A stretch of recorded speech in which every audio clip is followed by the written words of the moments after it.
Friends, welcome back to my YouTube channel baby step tutorial. आज जो है हम CAIIB BFM के मॉड्यूल ए का यूनिट 3 स्टार्ट करेंगे। ठीक है, कौन सा है वो chapter? Correspondent banking and NRI accounts. अब देखिए, करस्पॉन्डेंट बैंकिंग क्या होता है। मान लीजिए दो बैंक्स हैं जिन्होंने कोई भी म्यूचुअल अंडरटेकिंग ले ली है, अंडरस्टैंडिंग आपस में कर ली है, एक म्यूचुअल अकाउंट बना के। वो क्या करते हैं ना, बहुत सी ऐसी सर्विसेज होती हैं जो म्यूचुअल कंसेंट पे होती हैं और दो बैंक्स को आपस में एक दूसरे के साथ जरूरत होती है। ठीक है, तो ये वही करस्पॉन्डेंट बैंकिंग क्या हो गया, यही चीज हो गई कि दो बैंक्स, अलग अलग बैंक्स आपस में जो भी सर्विसेज अवेल करा रहे हैं या जो भी वर्क कर रहे हैं, किसी मान लीजिए एक बैंक की एक ब्रांच यहाँ पे, दूसरी बैंक की दूसरी ब्रांच कहीं और है, तो वो ऐसे भी काम कर सकते हैं करस्पॉन्डेंट के थ्रू। ठीक है ना, करस्पॉन्डेंट बैंकिंग के थ्रू। तो ये चीज हो गई, मतलब बहुत इजी वे कर दिया गया है, जिससे कि क्या होगा कि दो बैंक्स आपस में कम्युनिकेट कर सकें, कस्टमर्स को इजी सर्विस प्रोवाइड करा सके। ठीक है, तो बहुत से ऐसे फंक्शंस होते हैं ना कि जो ये प्रोवाइड करते हैं। ठीक है, अब इसमें क्या हुआ ना, एडवांटेजेस बहुत सारे होते हैं, क्योंकि जो भी नई ब्रांचेस होती हैं ना, उनको मिनिमल कॉस्ट लगती है। मान लीजिए कोई चीज़ है जो दूसरे बैंक के साथ आपको करनी है, अगर आप उस बैंक के साथ आपकी कोई ऐसी अंडरटेकिंग नहीं है, आप उनको सारा काम भेज रहे हो, फिर ला रहे हो, फिर उनको फॉलो अप करने में जो इतना कॉस्ट, ऑपरेशनल कॉस्ट बोलते हैं उसको, वो लग जाता है कि इस मेथड के थ्रू आपका वो कॉस्ट भी मिनिमाइज हो जाता है। और अदर बेनिफिट्स तो हैं। ठीक है, इजी टू वर्क हो जाता है, इजी टू अंडरस्टैंड हो जाता है, अदर बैंक्स के साथ आपके रिलेशनशिप्स बेटर होते हैं, तो जब आप नए कस्टमर्स डील करते हो उसमें भी हेल्पफुल होता है। तो बहुत से रीजन है। ठीक है, ना फंक्शंस कौन कौन से होते हैं, कौन कौन से सर्विसेज करस्पॉन्डेंट बैंक्स आपस में एक दूसरे को प्रोवाइड करते हैं। देखिए, अकाउंट से रिलेटेड जो सर्विसेज हैं,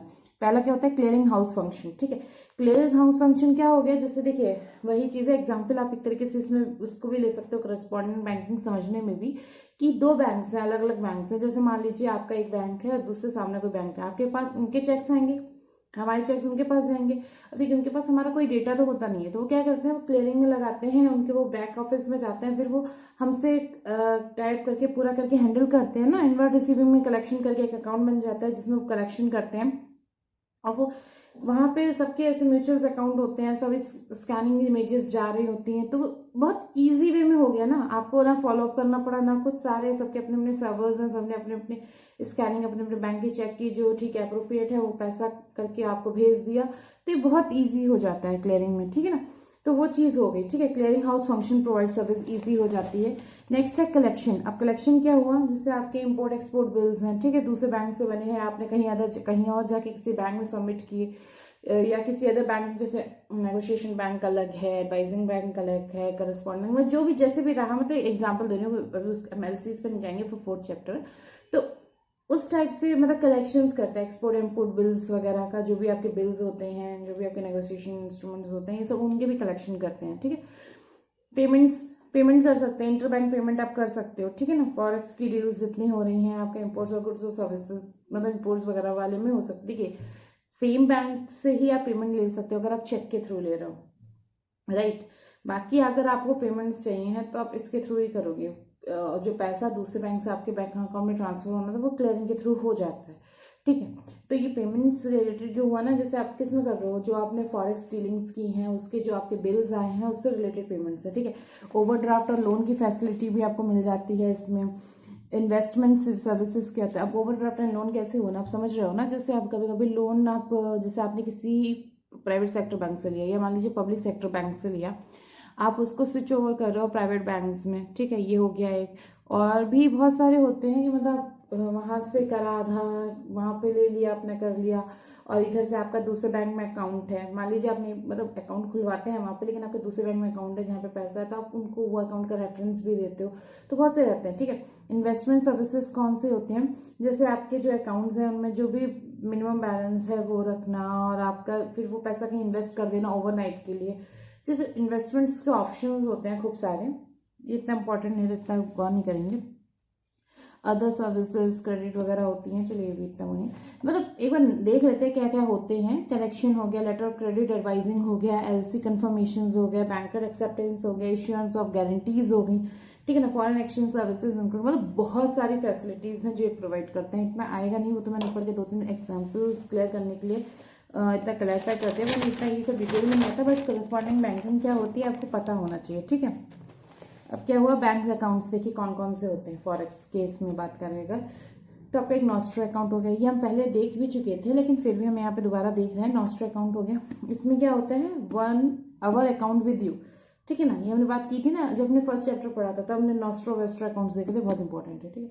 तो नॉस्ट्रो अकाउंट में क्या होता है, our account with you means क्या हुआ, जिसका एग्जाम्पल मैंने लिखा है क्लैरिफाई करने के लिए कि अगर आपका SBI मुंबई है, मतलब हम इंडियन बैंक है, ठीक है, हम इंडियन के कंसेप्ट में सारी बात करेंगे। तो इंडियन बैंक है, उसको न्यूयॉर्क में कोई अकाउंट रखना है, USD में, USD करेंसी है, उसमें कोई अकाउंट मेंटेन करना है, तो इट मीन्स क्या हुआ, हमारा जो अकाउंट है वो आपके पास है, ठीक है ना, our account with you, easy हो गया ना।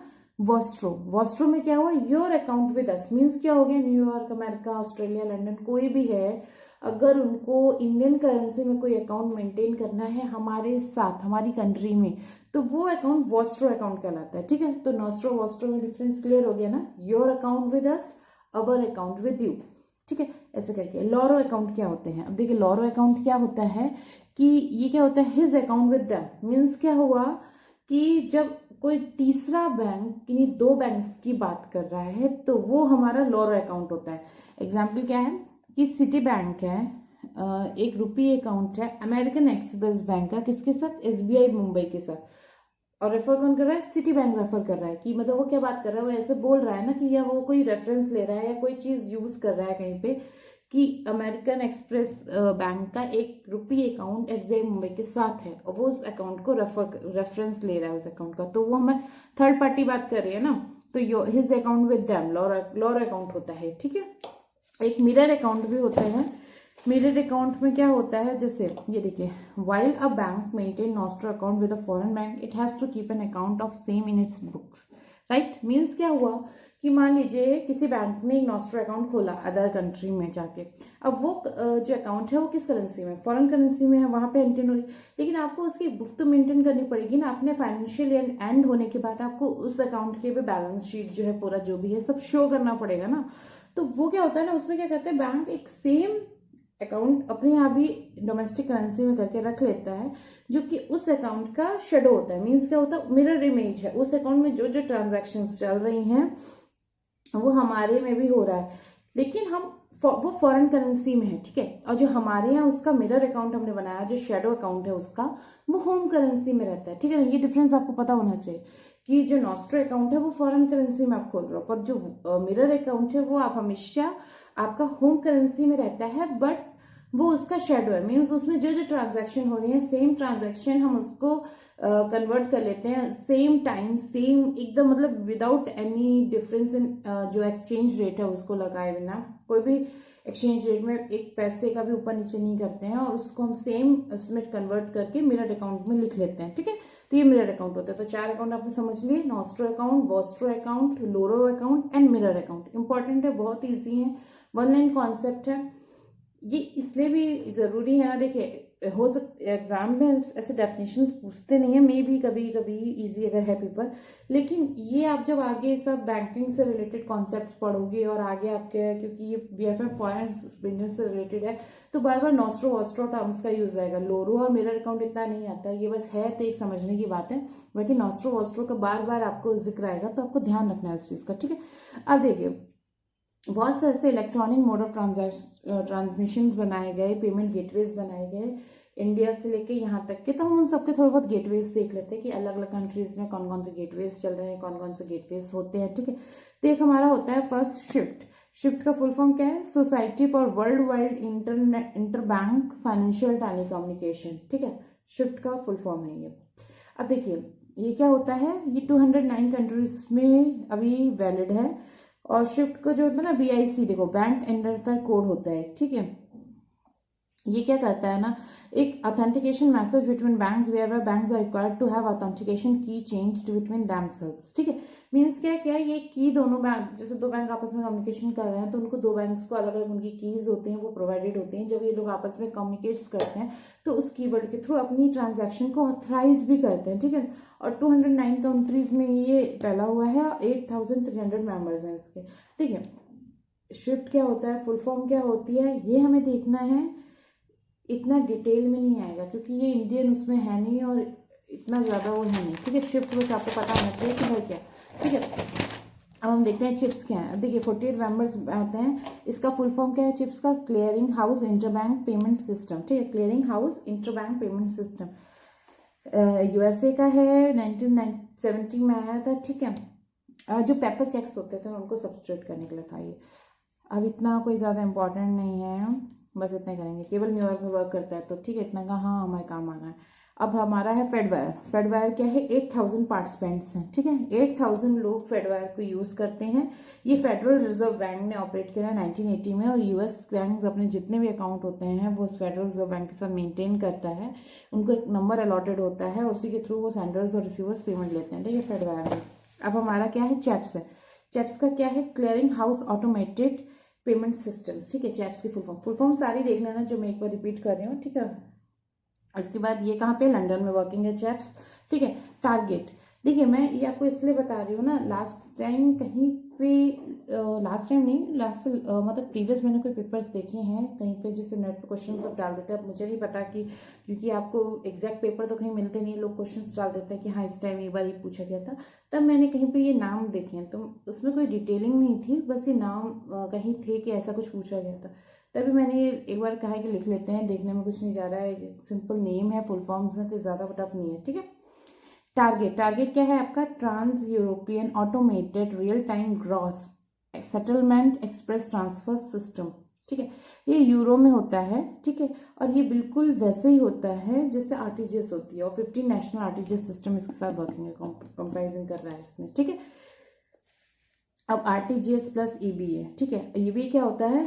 जो आपका आरटीजीएस है वो एक जर्मन हैबिट क्लियरिंग सिस्टम का यूज़ कर रहा है। ठीक है, यूरोपियन ओरिएंटेड बेस है, मतलब ये रियल टाइम ग्रॉस सेटलमेंट हो रहा है आपका यूरोपियन उसके वे में। ठीक है, यूरो में मतलब चल रहा है, यूरोपियन कंट्रीज इसके उसमें हैं, तो ये आरटीजीएस प्लस है, आरटीजीएस नहीं है, ये ध्यान रखना, आरटीजीएस प्लस है। ठीक है, तो यूरो में वर्क करता है।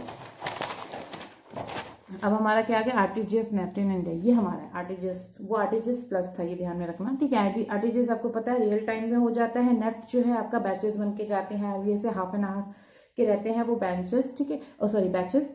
और उसके बाद आपके आरटीजीएस जो होता है वो 2 लाख से ऊपर होना चाहिए। देखिए ये इंपॉर्टेंट है, मैं आपको बता दूँ, ये क्वेश्चंस आते हैं कि आरटीजीएस की टाइमिंग क्या है। इसमें नहीं आता है, मैं ये भी क्लैरिफाई कर देती हूँ, बीएफएम में नहीं आता है, रिटेल में क्वेश्चंस आते हैं। अब देखिए टॉपिक यहाँ पे है, लेकिन डिटेल में भी आपको ये टॉपिक पढ़ना पड़ेगा। और उसमें इस टाइप के क्वेश्चंस कैसे आते हैं कि आरटीजीएस की करंट टाइमिंग क्या चल रही है बैंक में, या आरटीजीएस आप कितने अमाउंट तक कर सकते हैं, इस टाइप के क्वेश्चन आते हैं। ठीक है, डिटेल में देखे गए, तो कोई बुराई नहीं अगर आप देख लेते हैं। 2 लाख क्या होता है?